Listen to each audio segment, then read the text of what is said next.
Welcome, digital media students, either on the internet or in the wonderful classrooms of Brooks Composite High School. My name is Mr. David Brown, and this lesson is about slow in and out for 2D animation. Slow in and out is one of the 12 principles of animation that we cover within our intermediate animation course. Let's get started with some Blender grease pencil.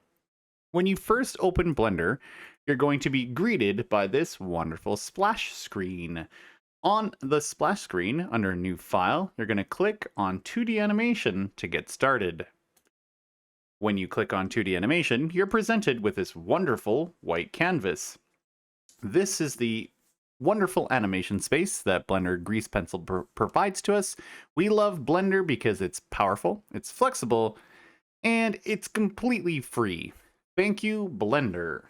There are other programs that can do a lot of what's happening here. One of my other favorite programs is Clip Studio Paint.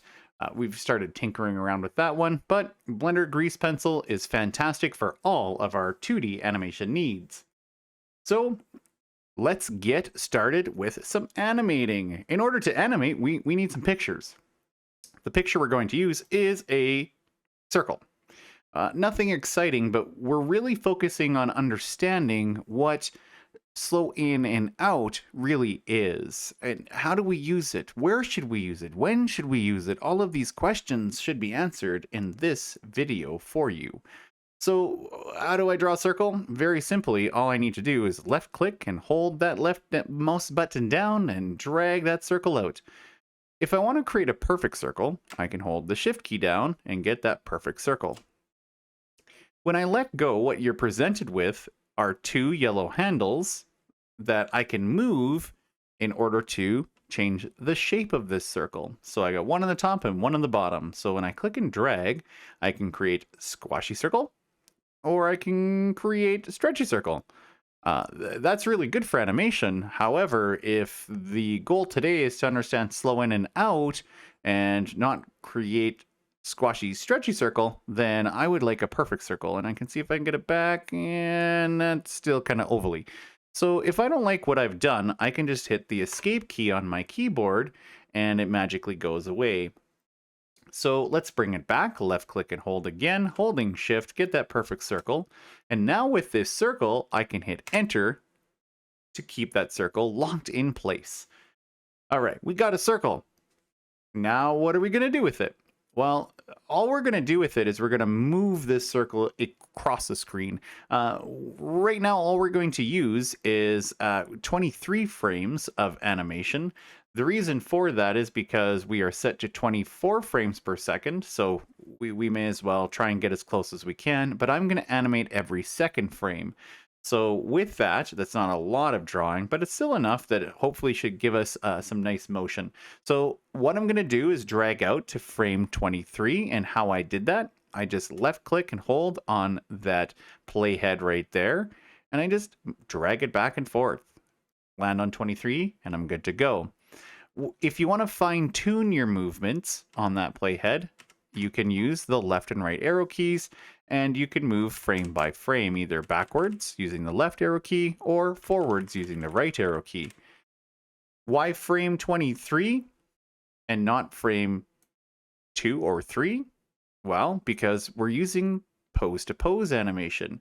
So pose to pose was the principle of animation we discussed in the first lesson, so we need to incorporate that within this wonderful sequence here. So we want to drag the circle all the way across the screen.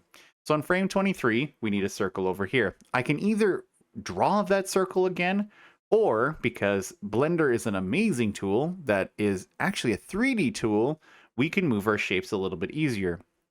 A lot of other programs can do this now, but we really are going to embrace the fact that we can use some of these 2D things and move into edit mode. So just left click at the top and click on edit mode. Within edit mode, I can now just select the circle by left clicking on it, and then selecting the move tool, I can now pull this circle across the screen. How do I do that? This red arrow will allow me to move things on the X axis, and I can move left or right. And the blue arrow here allows me to move on the Z axis, and I can move up or down. So because we want to go all the way across the screen, I'm just going to left click and hold on this red arrow and drag it across. Boom. Our circle is moved across the screen. If we want to move it freely, there is a white circle that I know is probably hard to see, but there is a white circle in the middle that you can grab and pull it around. And that's very handy, and I'm just going to do that because we want to leave it right there. Control Z for undo. So my circle is back, and this looks boring. It's 2 frames of animation. We can actually see what this looks like. I'm going to end on, say, let's do frame 25. I can change the timing of my wonderful timeline down here by just changing these numbers at the start and the end so that when I hit play using my spacebar, I can see what's going on. And all it does is blink across the screen. Unless that's what we're going for, it's okay. But what we want to do is have this nice slow in and slow out. I'm going to cut this sequence in half. I'm going to put another frame on frame 11 halfway. So we're going to create another pose in the middle with frame 11, just so we can demonstrate this slow in and provide you with an opportunity to practice on the back half here. So what do we do to get this slow in and out effect? Well, what we're going to do is use these wonderful circles and kind of play with where we position them within the drawing. One thing that I haven't placed here and something that we need to start getting used to is something called a timing chart. So I'm going to go back into my draw mode. I'm going to head back to frame 1 and we're going to draw out a timeline. So with my pen tool, I'm going to draw something that looks like a timeline, but this is a timing chart. And so the timing chart itself is incredibly useful. We started the sequence. We're going to go from frame 1. And I'm going to go all the way to 23, even though this particular piece of the sequence only goes to 11. We're going to draw from 1 to 23, so you can fill in the rest of the chart later if you so choose. So now we have at the halfway point, frame 11. And why is it exactly halfway? And this is where the confusion comes with a timing chart versus the timeline. Your grease pencil timeline down here, or the dope sheet down here, this shows you the positioning of the keyframes. This shows you which spaces have frames. So is there a frame on frame position 2 or 3? No, there's only frame 1, and we have a frame on 11, and it's held then till frame 23. So what's the timing chart do then? Well, the timing chart shows us the visual action that's happening with our frames. So when we take a closer look, if I go to frame 11, because everything shows up, this now makes sense because visually we start over here and we end over here. There's a big gap. So my animated picture, there should be a large positional gap between them. Now, that's not to say that it's positional between here and here, because we could have a big arc or we could have other action that's happening, but this shows a big movement. There should be something large happening here. Now, frame 11 breaks this up, which makes sense because our picture for frame 11 is halfway between 1 and 23. So visually, on our timing chart, we see exactly what we're seeing here. Again, the confusion is we see almost something very similar on our timeline down here. So don't get these confused. Timing chart, timeline. So what do we do with the frames now? Well, we're going to start moving slowly into our sequence. So we're not moving out of frame 1, we're moving into our sequence. So this is going in, so frame 3. Now where are we going to position frame 3? Well, if we want to move slowly out, in order to position frame 3 properly, we need to put it fairly close to frame 1. So visually, we're going to be quite close to frame 1. And there's a wonderful looking 3 in mouse draw mode. Let's move into edit mode now so that we can actually move our circles around. So you can see I don't really have a circle I can use. I got to go back to frame 1. Let's grab this circle. Now I have to copy, and I'm going to paste it. So Control C, Control V. And now we're going to move it. How do I move it? Once again, the move tool. So let's drag it out just a little bit to represent that slow in to the sequence. Now what's going to happen next? I'm going to move up to frame 5 because now we're still moving into the sequence. And let's move this circle into the sequence a little bit. So I'm going to add a little bit more. Let's do there. That looks pretty good. And now the problem is my timing chart went away. So let's go back to draw mode. Let's sketch it back in. Not a big deal. And that's our frame 1. And we're going to have to erase. More erase. Okay, looks good.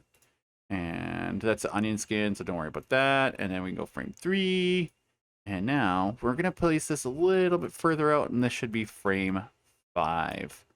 It's starting to look a little silly, but I'm hoping the concept of slow in is coming into play. Haha. So you can see there's more space. This is close. This is a little bit further away. But as we watch the circle, we should see something similar to what we see down here. Let's move it. The timeline is going to look a little weird, but we should now see that nice little into the animation, and it goes blink, blink, blink, blink, blink, blink. And that's okay. So back to here. Now we need to work on the slow out of the sequence. The slow out of the sequence is going to happen on these last few frames. So if I started then now to draw frame 7 and I move from frame 5, it's going to be a little tricky because I'm not really sure how to get over here while keeping that nice slow out of the sequence. So this is where pose to pose is important, because now I'm going to go back to that, or I'm going to go to my next pose and move 2 frames in to get the out styling. So now I'm just going to drag the circle across. So this is going to be frame number 9. And then make it nice and close, similar to what we did with frame 3. So what are we going to do with that? I'm going to move into draw mode. I'm going to draw the timing out after I finish frame 7. So there's frame 9. And now I can do the same thing here. I can drag and go about halfway. I think that looks pretty good. And that'll be frame 7. I didn't move that, so I'm just going to drag that over. It looks good. 1, 3, 5, 7, and 9, and to 11. So I've got a nice sequence there from 1 to 11, utilizing slow in and slow out. So let's take a look at the timing chart now. So back to draw mode. And now my timing chart, I'm going to have frame 9 nice and close here. And then moving over to frame 7, I'm going to have frame 7 a little bit farther away. Frame 7 right here.